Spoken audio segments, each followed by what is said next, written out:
دو کنارے ڈرامہ بہت ہی زبردست ہونے والا ہے۔ دور شیوان تو خود سے ہی ایگزیوم کر چکی ہے کہ دعا کو وہی مسئلہ ہے جو ولید کے ساتھ تھا۔ وہ سوچتی ہے کہ سنہری موقع ہے ولید کو ایموشنل کر کے اس کا گھر اپنے نام کر دوں۔ وہ ولید سے کہتی ہے کہ شوہر تو میں نے بیمار برداشت کر لیا، لیکن یہ مسئلہ آپ کی وجہ سے میری بیٹی کو پل گیا، یاد رکھیے گا میں آپ کو کبھی معاف نہیں کروں گی۔ بالا دو مریض میں کیسے سنبھالوں گی؟ تو پھر کل کو کیا آپ مر گئی اور دعا بھی مر گئی تو پھر میرے کیا بنے گی؟ میں تو اس پوری دنیا میں تنہا رہ جاؤں گی، اور آپ کے سوتیلے بہن بھائی تو مجھے گھر سے نکالنے میں 1 منٹ ہی نہیں لگائیں گے۔ اس لیے تو تمہیں کہہ رہی تھی کہ آپ یہ گھر میرے نام کر دیں، تو آپ مر جاتے ہیں تو کم از کم آپ کے بہن بھائی تو مجھے گھر سے نہ نکالیں، ڈر بدر کی ٹوکرے تو نہ کھانی پڑے۔ اب واپس بھی تو اپنے گھر نہیں جا سکتی، وہاں پر بھی آپ کی بہن میرے گھر میں بھابھی بن کر آئی ہیں، اب ظاہر ہے وہ وہاں میری زندگی دشوار کرے گی اور باقی یہاں کے دو پھر میرا جینا دشوار کریں گے۔ دور شہوار کی یہ باتیں سن کر ولید کے لیے بہت زیادہ اذیت ہوتی ہے۔ چلو میرے لیے تو ٹھیک تھا، لیکن آپ تو اپنی بیٹی کے لیے بھی ایسی گندی باتیں اپنے منہ سے نکال رہی ہیں۔ بجائے اس کے کہ اپنی بیٹی اور اپنے شوہر کی لمبی عمر کے لیے دعا کرے تو آپ تو اس کو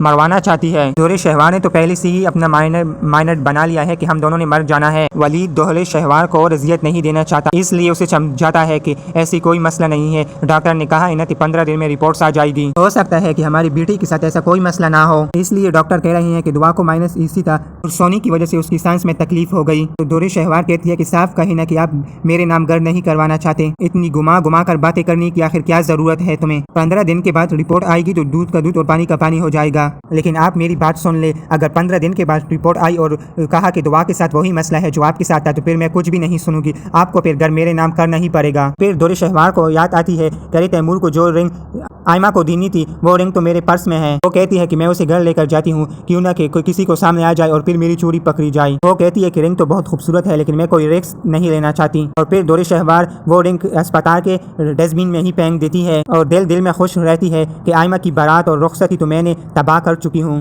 اب آگے دیکھو آئمہ بی بی کس طرح میں تمہاری زندگی تباہ و برباد کرتی ہوں۔ بہرحال دعا کو ہاسپٹل سے ڈسچارج کیا جاتا ہے، اور دوسری طرف شبیر ہے کہ دور شہوار اس کی آواز پر پوری طرح سے داوی ہو چکی ہے۔ دور شہوار کو تو وہ پہلے سے ہی پسند کرتا تھا، لیکن اب سے جب ولید کی دولت اس کے پاس آئی ہے تو شبیر اب اس کے دل و دماغ سے اتار نہیں پا رہا۔ اتفاق سے شبیر کو ایک شاپنگ مال میں دولے فشار سامنے آ جاتی ہے، فوراً اسے بات کرنے کے لیے آگے بڑھتا ہے، کہتا ہے کہ انسان کو اتنا بھی بے مہارت نہیں ہونا چاہیے، ارے میں نے آپ کو اتنا پیارا گفٹ دیا، اس کے بدلے میں تو آپ میرے ساتھ بیٹھ کر چائے تو پی سکتی ہو نا۔ اور جبکہ دور شہوار شبیر سے کہتی ہے کہ بار بار میرے راستے میں مت آیا کرو، اور پھر دور شہوار کہتی ہے کہ اب میری شادی ہو چکی ہے، بہتر ہے کہ ہم دونوں اب پرانی ماضی کو بھول جائیں۔ اس پر شبیر کہتا ہے کہ دور شہوار میں تو تمہیں اپنے دل سے نہیں نکال پاؤں گا، اور یقین کرو کہ اب میں اس قابل ہو چکا ہوں کہ اپنی ماں اور بہن کے خلاف جا کر تم سے شادی کر سکوں اور تمہارے دل کی تمام خواہشات پوری کر سکتا ہوں۔ دور شہوار شبیر سے بڑی ادا سے کہتی ہیں کہ میرے منہ سے ہر ہوئی بات میرا شوہر ولید بھی پوری کرتا ہے، اور پھر شبیر پوری ادا سے اس کی آنکھوں میں آنکھیں ڈال کر کہتا ہے کہ تمہیں اس سے محبت نہیں ہے، مجھے نہیں پتہ تم اس بیمار شخص کے ساتھ اپنے رشتے میں کیوں بدی رہی ہو،